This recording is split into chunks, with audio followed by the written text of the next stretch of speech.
Love the outfit. Thank you. You're in the kingdom, I see. I am in the Kingdom. Where else would I be? Good point. Oh my gosh, Simo, I love this movie so much. It's my favorite movie of the year so far. It's Yes. so yes. You get to be a Ken. That's really exciting. Yours is very different from Ryan's Ken, though, and you have a bit of a rivalry. I can't imagine Mhm. anything more fun than that. How was that for you? It was the best. The irony was not lost on me that we were both Canadian. And there's no real reason for two Canadians to ever be fighting like that. But this is a movie, and we are playing characters that are often at odds with each other. So we had to bury that preconceived Canadian niceness, as it were, and really focus on like hating each other, which was hard. He's a very likable human, but as Ken, maybe not so much, and that made it a little bit better. I think the Kens are in such an interesting place in Barbie Land at the beginning of the movie. I think there's just so little that they have to themselves. They're not a particularly empowered group of dolls. They don't have jobs. Their only job is to beach, which they do all the time, every single day. And that's pretty much it. And once in a while, if a Barbie smiles at them or gives them the time of day, all of a sudden, it's great. But it also gets the Kens really competitive. And you know Ryan's Ken, very very quickly in the beginning of the movie, makes a fool out of himself trying to impress Barbie. And that's just too bad because I think my Ken would definitely never do that.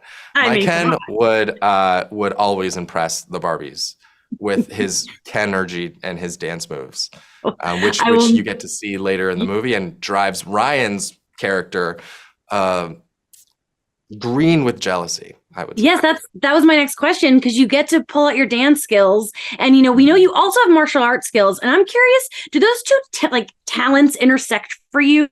They're such body skills. Absolutely. No, you hit the nail on the head. They are body skills. No, I think at the end of the day, choreography is choreography. And whether you're, whether you're in the Barbie Dream World cul-de-sac um, and you're in the middle of this huge dance sequence with a bespoke song and a block party and a DJ, or you're, on a bus fighting for your life as these thugs come after you. It's all an intricate dance in some way, Mhm. shape, or form. And I was dancing long before I was doing martial arts, and I think I honestly think that's what won me the role initially. Was that background, because I remember my first meeting with Greta.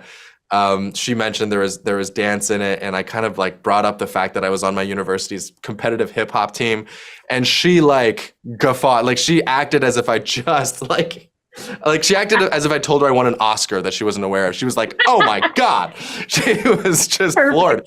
And then very quickly after, she was like, "I want you to come. I want you to come be one of our Kens." And so I have to pat past me on the back for having the dance bug. And yeah, it's a very big part of our movie, and it's a very big part of Ken Dome, and it's just a lot of fun to watch on the screen. I agree totally. And Barbie's a huge movie, and you know about huge movies. I'd love to know, how did this compare with making a Marvel movie? Do you feel like, are you still keeping secrets, or do you feel like this is a lot looser? I don't know. I wasn't even allowed to say who I was playing for the longest time. I think everyone knew that Margot was Barbie and that Ryan was Ken. But the whole, the whole thing about the Barbie land and the Barbies and the Kens plural was quite a bit of a secret, and in many ways it actually was more secretive than some of the Marvel stuff. I don't want to jump the gun on that too much because I'm sure there's stuff down the line that I'll just be so not at liberty to talk about at all. But yeah, it was a cool. What has been really cool is tracking the general public's just impressions of this movie, like when the casting first came out, and then when Issa was announced, and then Will was announced, and all of these incredible actors were just kind of just kept getting announced every single day, and it was great watching the world just like they're just like, what is this movie? Like, we're dying to know. And it's just so cool now to be at a point where we're just about ready to share it with the world. I can't wait for them to see it, because it really, truly, like, there's no, even if I were to describe it to you, there's no real way to do it justice without actually seeing it. I'm sure you'd agree. And Absolutely. so, I think people just gotta get out there and witness Barbie Land and Ken Dome for all their glory. Well, I think you nailed it, because people are going to love it. I know it. Thank you so much. Thank you so much for talking to me today. And hopefully we'll see you soon. Yeah, hopefully.